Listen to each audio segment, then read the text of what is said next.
Hi, I'm Jocelyn Kessler. People tell me I see the world a little differently, and maybe they're right. I've always been fascinated by the way humans and animals mirror each other, interact with each other, and even teach each other. So if you love animals, stories, or just looking at the world a little sideways, you're in the right place. Welcome to Future Dog. Hi, everyone, and welcome to Future Dog. Today we have Stuart. This is Stuart Dugan. This is Aaron Dugan, our producer's little boy. He's a young little guy, but he wanted this opportunity, and we had a position that was not being filled as a co-anchor, and Mary didn't want it. And so Stuart is going to be here with Mary, making sure everything keeps in line, right, Stuart? Okay, Stuart needs some working on, but he's gonna get it. We're here. We have Mary Grace and Stuart on perfect timing because today on Future Dog, we are discussing how dogs think. Now, this issue came out from Time Magazine. I believe it says in about May. Oh, and here's Stuart coming in right the right time.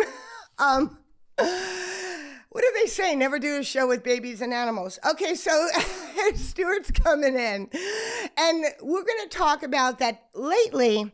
It's been quite a hot topic, which I am very happy about, on what are animals thinking, how our animals are, how their health, how we mirror our health onto our animals, their moods, their emotions, all of that. What are they really thinking?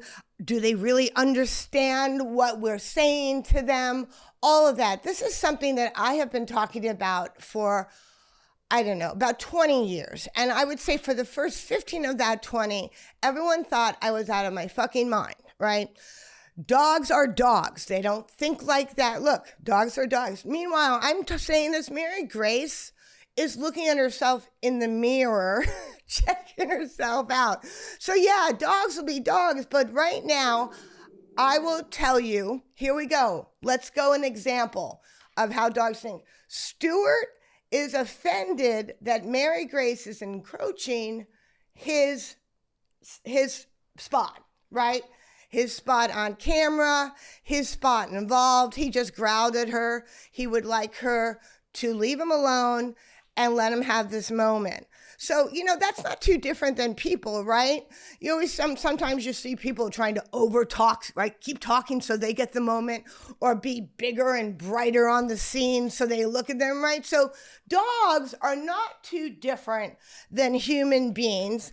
And it's good to know that out in the world, and especially in media, and I knew that this was coming, that the day would come eventually where humans would break down because there's so many issues, and dogs would all of a sudden take the upper hand as the leaders to what our mental health is, our emotional, all of that.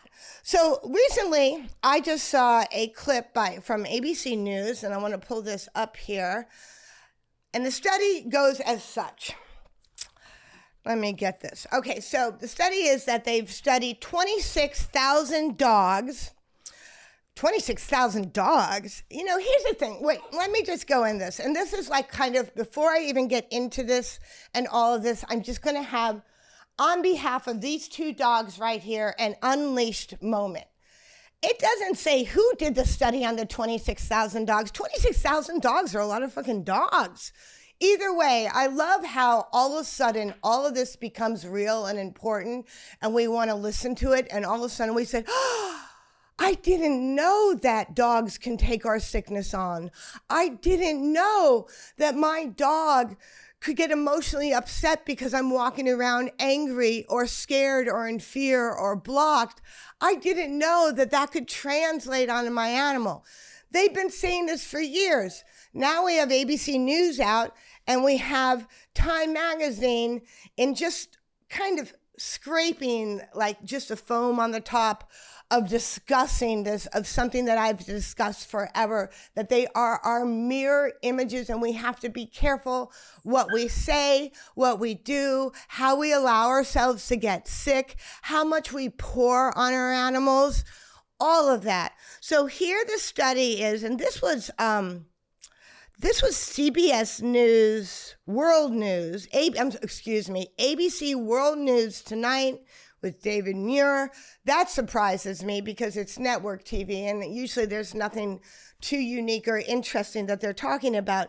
But it happens to be that they did this whole study and that they find that out of these 26,000 dogs, I would assume that this is over time that they do this study, that these dogs have been able to take on the diseases, the blocks, the real issues that human beings are having. Now, I'm going to give an example of this in my own personal work. This is sometimes years ago. I had a client who was in stage 3 cancer, and she had 4 dogs at the time. Unfortunately, she is no longer with us. But at the time when I was working with her, I was called in because she was very ill and she was worried, A, if she would get through it, and B, that she didn't want her dogs to suffer or somehow take on disease or, sometimes we just need a knock in the head. I'm sorry, Stuart. Sometimes we get knocked in the head. I need a knock in the head. Either way, she was worried about that, and she wanted me to come on board and help her within herself and her own mind to handle what she's going through, which is very heavy. And many of us, not many of us, but unfortunately many out in the world right now, cancer is our number 1 killer for both dogs and animals, hands down. It's risen in the last 2 years. It has been the number 1 killer in both, and then there's heart disease. So it's funny, we go from one to the other. But in this case, she called me in and she wanted me to work with her and her animals in prep for more or less her departure. And as we depart here, Stuart, this is a little too sensitive for Stuart. He's going to sit over here for this. And as I was working with her for months and months, we started to find that her closest dog, and the first dog that she ever rescued and adopted, started to limp heavy in his back leg and cough a lot out of nowhere. I was cautious, and I remember saying to her, you've got to be real careful on how you handle your mind and your energy in between the hospital visits, in between resting at home. I know that you're already going through so much, but we want to keep these dogs healthy because then they can help you get through this. If we transmit it and we don't let it go, we may have a problem with some of the dogs. The long and the short of it is that her cancer got worse. It was harder to fight. A lot of her family came into the home. Then I stopped my work, and when the family came in, there was all this disruption and fear and a lot of projection, and the sickness was almost distributed through voice and through emotion all through the house. And literally for the 3 to 4 weeks that the family was there before she had passed and was in hospice, 2 of her dogs had to be rushed to emergency because they were acting lethargic, limping, they were coughing, a lot was going on. They test them, both of them had cancer. One had heart disease, cancer and heart disease. These are 2 dogs that never had a history of it before. So within a matter of 4 to 5 months, that happened. Now, I can speak personally because I witnessed it, and so can Stuart speak personally on it, that these that your illnesses can be transferred. Now, not always. So I don't want people to think, well, if I have, all of a sudden I have this cold, my dog has the cold. No. Or if I'm suffering for this, they're going to automatically.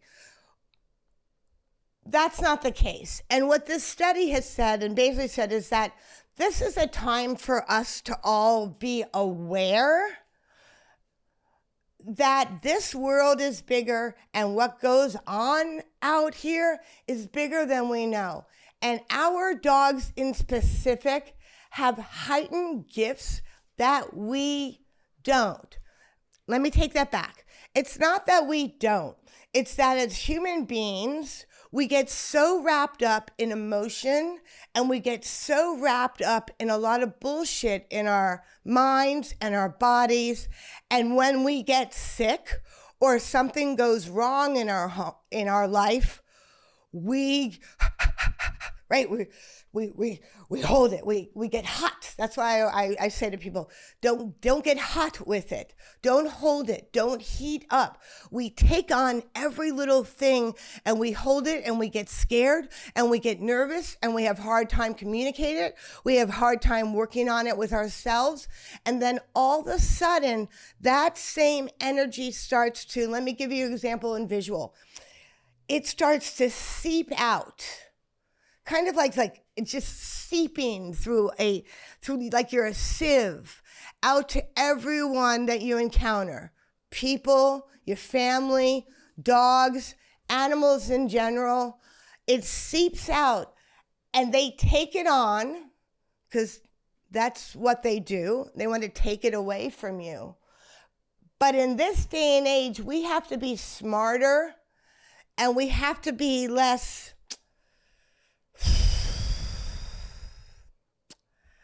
can't get the word. Reckless.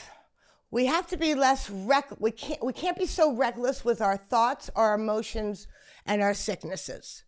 We can't be reckless with we've had a bad day and we don't feel good and we're going to throw it on because this good dog will sit and look at me and listen and just dump it on.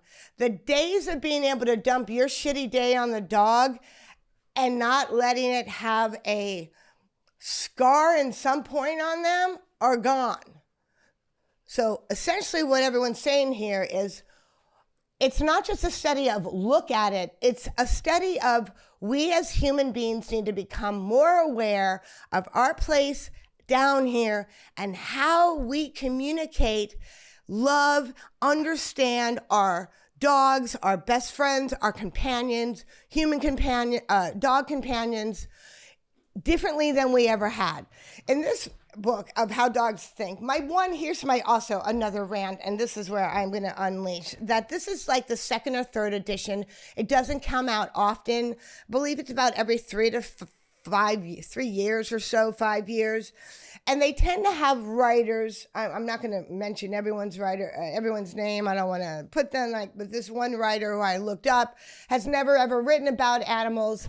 And the last 4 articles that he did was on pizza and wine and traveling in wine country. Yet in this article, we are talking about the different types of intelligence for dogs. So here I have Stuart and Mary having a whole exchange, literally live, and this exchange is all about Stuart is not happy with Mary Grace taking over his whole space here. Stuart's trying to get up on the chair to co-host this damn show, and Mary Grace will not let him on the chair. Here we go. How dogs think? Stuart's pissed. That's how Stuart thinks. He's pissed because he can't get a break to get over this chair. All right, so let's get into this, everybody.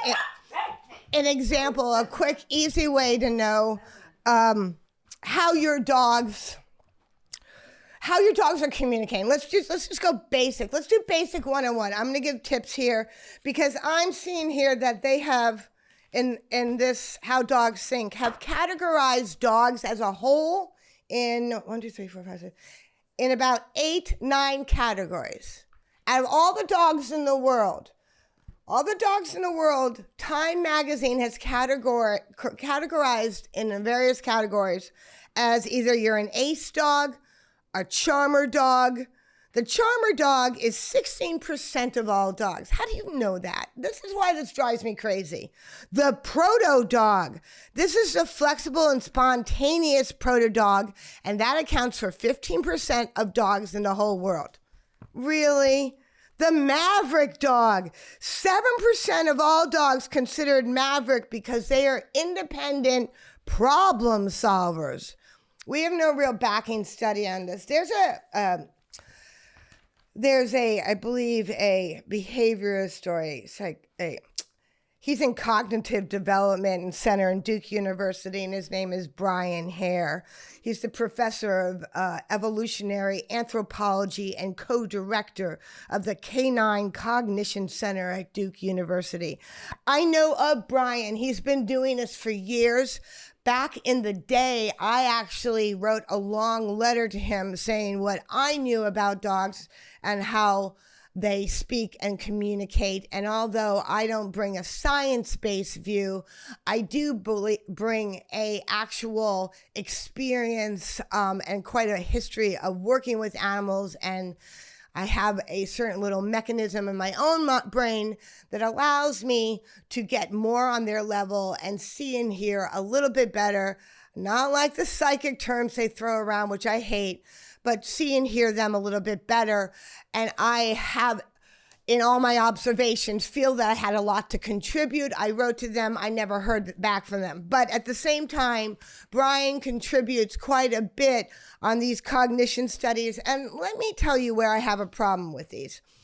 It's the same studies. You take like 64 dogs. They did this in a study on, I believe it was ABC News recently, that they took 64 dogs and the study was to show you that dogs understand what you're saying, even though they don't have a face as if they're receiving and understand the words. They took 64 dogs in a study. They divided the dogs and the human beings. The dogs were in a soundproof or mildly soundproof type room where their brain waves were being monitored and how they think were being monitored, and their human companions were on the other side, and the human beings would talk to them how they would normally on everyday subjects. And they came to a conclusion saying that these 64 dogs understood basically what they were saying to them through the soundproof room. They understood by tone and by the way their mouth was forming the words that they got scientifically, that they were able to form those images and that they were actually thinking about and understanding what was given to them.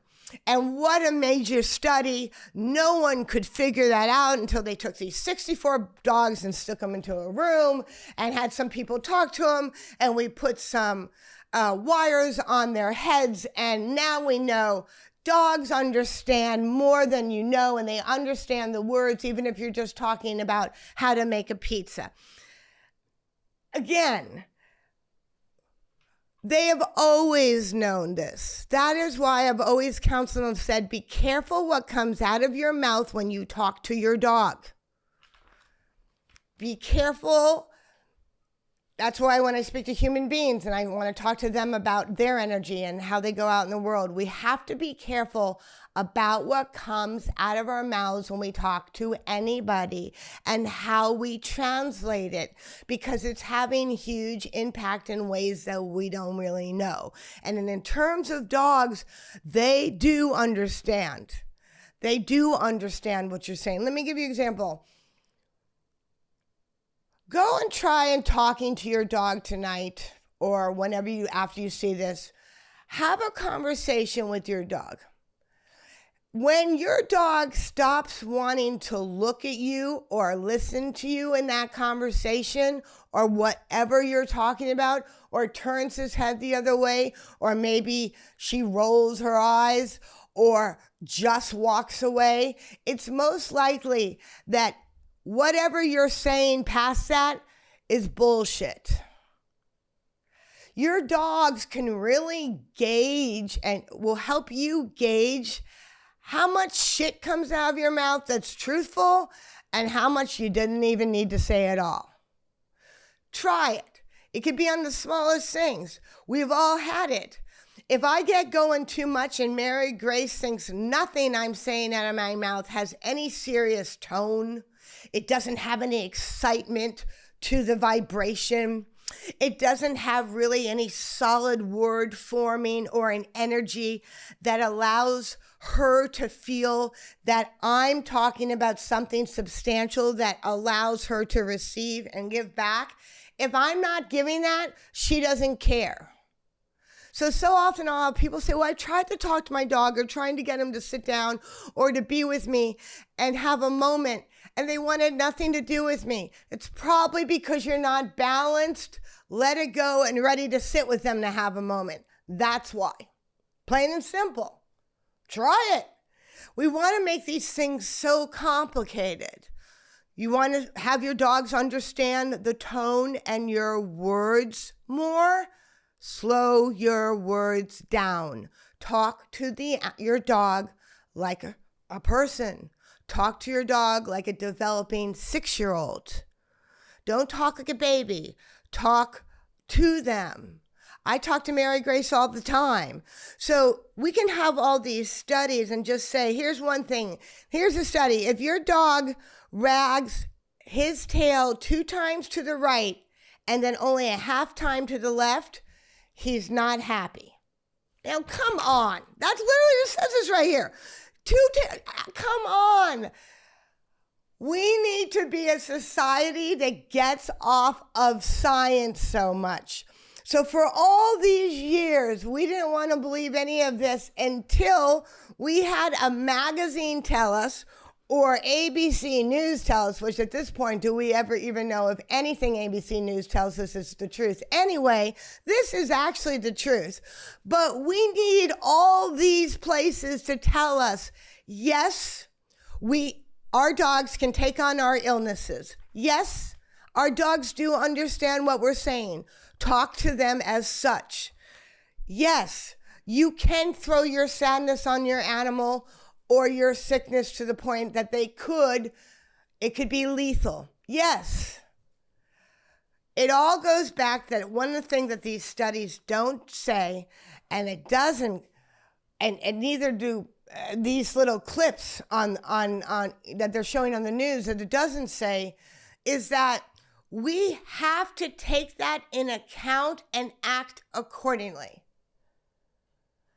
I truly believe that down the line, once human existence is made metamorphosed or morphed or moved out, it will be our animals that are truly kind of leading the system along with, some artificial intelligence and robots. It'll be the grace and the effortless intelligence and the beauty to stay in the moment and an open mind to not only see and hear in this reality, but to be able to see and hear in other dimensions. Spirit, supernatural, whatever you want to call it. People say, how do animals are able to hear that or see that? And I can't, because you're not present. That's why. Why do my dogs understand me so much, even though I don't think they understand words? Because you don't understand that because you're not present. Boom. That's it. How can I hear outer dimension? How can I hear what's not in my physical? Get quiet and be present. Then you can. Seeing Mary Grace, who never howls, is howling in the back with Stuart right now, letting go. Yeah, there you go. So Aaron just said to me, I want to go see who Mary Grace is barking at that I don't trust. And I have to say, Mary Grace didn't love when we pulled up today. There were some things she didn't love when we first pulled up. So I'll say that. But there you go. They are let's look at our dogs differently. They are literally your proverbial compass. Your compass to your health, to your mind, to your awareness, to your expansion, to what you see and hear. They will show you how to expand your mind to be bigger, so that you don't have to listen to all these studies to know what you know. And most of the people, a lot of people out in the world who have had animals for so long, and specifically dogs, probably never read any of this. They don't need a study to let them know. They have a relationship. So I challenge all of you today, if anything, don't go spend, this is $18. This magazine's $18. I have gone through it. I have pulled out of it, and literally save your money. Save your money. Go spend an afternoon with your dog. Get quiet. Take a breath. Look at some birds. Look at the sky. Run around with your animals. Laugh. Communicate. Get centered. And then go on your day. Boom. Want to know? Oh! And in the end, Stuart's still going to try to get his home spot. We chose to do, everyone. We chose, and I'm sure that my audience this is why you guys are watching. You're probably not even listening to me, which I probably wouldn't either. But in essence, we decided to do the dogs movement and thinking today because of this. I will say this again. You hold all the keys. You can have all these different outlets let you know that this happens and that your dogs are incredibly, incredibly brilliant. And we do not value them the way we should in society or in our own lives. They are literally the compass. They also protect you from darker energies. That's no joke. We'll get more into that. But the more that you can get connected to your dog, get quiet, and more on a balanced, in the moment level, it will change your whole existence out in the world instantly. You won't second guess if you think you hear or see something. You'll just know. Much like Mary Grace. Mary Grace doesn't second guess. Your dogs don't second guess. If they feel or see something that is not good, it doesn't feel good, whether it's in the present, in the physical, or other, they're going to let you know. Practice that. I implore you to do so. Go love your dogs. Go quiet your mind and trust yourself. And how your dogs think, well, it's pretty much how you do too. And that's that. All right, everyone. Thank you for joining me today on Future Dog. Mary Grace, thanks you. Stuart, thanks you. Right now, if I could tell you, if any of you are hearing it, Stuart is giving Mary a mouthful. He is annoyed with her. She has taken his... Oh, he just stole her treat. All right, guys, we gotta go. Shit's going down here. We are getting boundaries here at the studio, and clearly, I know my place in all this. All right, bye everyone. Till next time.